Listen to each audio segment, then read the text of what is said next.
이번에는 다시 이 소비자, 즉 시민의 입장으로 돌아와 보겠습니다. 정부의 새로운 안이 국회를 통과해서 내년부터 시행될 경우에 실제로 누가 얼마나 종합부동산세를 내야 하는지 차근차근 따져보죠. 벌써부터 시중에는 가짜 뉴스도 넘친다고 하죠. 예를 들면 한 주택을 가진 노인에게 세금 폭탄이 예외 없이 쏟아진다, 이런 얘기들이 돌고 있다고 하는데, 그래서 보다 정확한 정보가 필요할 것 같습니다. 경제산업부 송지혜 기자가 나와 있습니다. 무엇보다도 내가 종부세 대상인지 아닌지, 이게 관심이 클 것 같습니다. 그러자면 어떻게 매기는 건지 이것부터 좀 알아야 될 것 같은데, 예를 들면 뭐 과표, 공시가격 이런 단어들이 벌써 막 튀어나오면서 좀 표현이 혼동된다, 이런 시청자분들도 계신 것 같습니다. 네, 맞습니다. 먼저 간단히 설명을 드리면요. 공시가격을 기준으로 다주택자는 6억 원, 또 1주택자는 9억 원이 넘는 금액부터 종부세를 매깁니다. 예. 이 공시가격은 서울 아파트의 경우는 시가의 70% 수준인데요. 예. 즉 공시가격 6억 원은 계산을 하면 시가로는 9억 원 정도이고, 또 공시가격 9억 원은 시가로 13억 원 정도입니다. 그렇군요. 쉽게 말해서 이 시가 13억 원이 안 되는 집 한 채만 가졌다면 이 종부세와는 관련이 없고 재산세만 내면 되는 겁니다. 예. 그러면 종부세를 내는 사람은 얼마나 됩니까? 네, 2016년을 기준으로 전국의 주택을 가진 사람이 1,331만 명인데요. 이 중에 이 종부세 납부자는 27만 4천 명으로 집을 가진 사람 중에 2.1% 정도입니다. 이 납세자를 기준으로 보면 서울에 절반이 넘게 몰려 있고 경기도가 뒤를 잇습니다. 예. 납부 세액으로 따져보면 서울이 62%가 넘습니다. 서울, 그중에서도 주로 강남에 몰려 있다고 봐야 할 것 같은데요. 물론 이 수치는 최근에 많이 오른 집값까지 반영한 것은 아닙니다. 예. 마포나 용산, 여의도 등에서도 올해 집값이 급등했던 것을 감안하면 이 내년에는 종부세를 낼 사람들이 상당히 늘 것이라고 봐야 할 것 같습니다. 그렇게 보자면 이제 강북에서도 좀 더 비율이 늘어날 수 있다, 이렇게 볼 수가 있겠군요. 맞습니다. 마포, 용산 이런 쪽을 얘기했으니까. 그렇다면 실제로 정부안을 따를 경우에 시민들이 내는 종부세가 당장 내년부터 얼마나 늘게 되는 것이냐. 물론 이제 집값에 따라 다르겠지만 그게 제일 궁금하실 것 같습니다. 네, 사례별로 좀 설명을 드리겠습니다. 먼저 서울 강남의 시가 18억 원짜리 아파트 한 채를 가진 A씨입니다.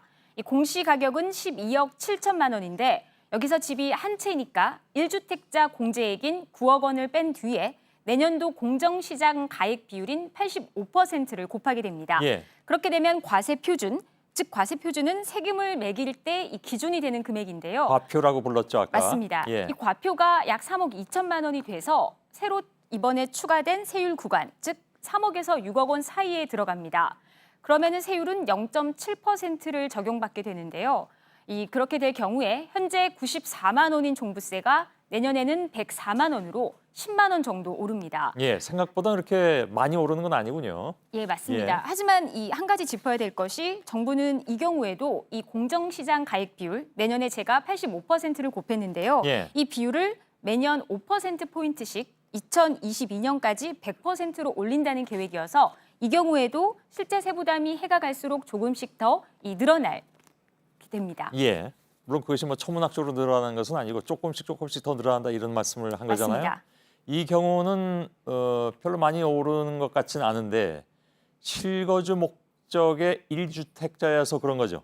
예, 맞습니다. 흔히 강남에 집 한 채를 가진 노인, 이런 사람들에게까지 지나치게 세율을 올릴 경우에 이 조세 저항이 강하게 일어날 수 있다는 것을 우려한 것이라고 보입니다. 예. 하지만 2주택자 또 다주택자로 갈수록 세율이 누진적으로 오르게 돼서 종부세는 크게 오르게 됩니다. 예.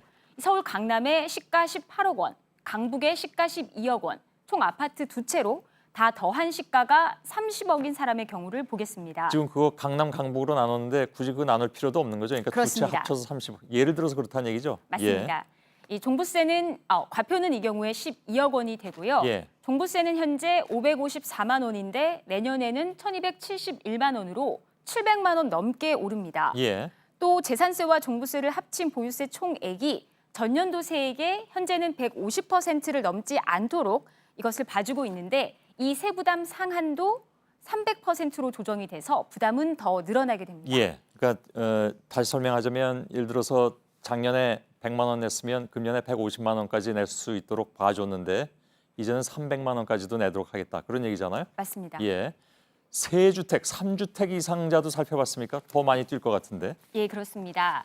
서울에 2채, 부산에 1채 해서 총 3채, 시가 46억 원 상당을 가진 경우로 가정을 해봤는데요. 이 경우에는 현재 1,375만 원인 종부세가 내년에는 3,061만 원으로 1,700만 원 가까이가 늘어납니다. 예. 이 경우 역시 세부담 상한 300%가 적용이 됩니다. 정부는 이 같은 안이 적용될 경우에 주택분 추가 세수 4,200억 원을 포함해서 토지까지 합쳐서 총 1조 150원 가량의 세금이 더 거칠 것으로 추산하고 있습니다. 예. 자, 이래서 이것이 과연 부동산세를 안정시키는 데 도움이 될 것이냐, 아니면 뭐 세금만 늘리는 것이 아니냐, 이런 여러 가지 얘기들이 지금 오가고 있긴 한데 효과가 어떻게 나타날지 지켜봐야 되는 그런 상황인 것 같습니다. 송지혜 기자였습니다.